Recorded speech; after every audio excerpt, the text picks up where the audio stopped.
बाप रे अखन तक छौरी के उठे के बेर नहीं भेल या के छौरी के देखि त 10 बाजि रहल छै घड़ी में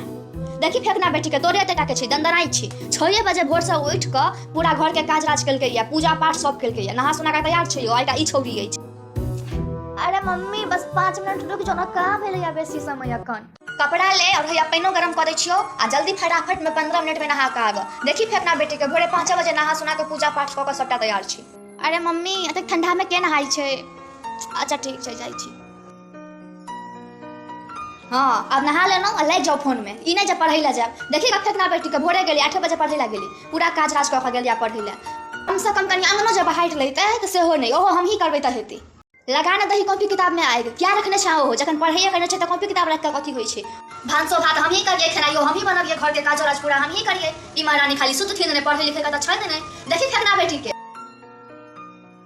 गई मां सुनै छी। हां ओ जे फेकना बेटी छलो है तोहर फेकना बेटी देखी सुमितवा बेटा संगे भाग गेली आब नहीं कहबे जे फेकना बेटी ई करे छै फेकना बेटी ओ करे छै तूहू कर कर ना अब चढ़िया चप्पल मारबो न सबटा निकल जेतो फेकना बेटी के देखसी के नाही जो पढ़ फेकना बेटी ना करके कहल गई छै।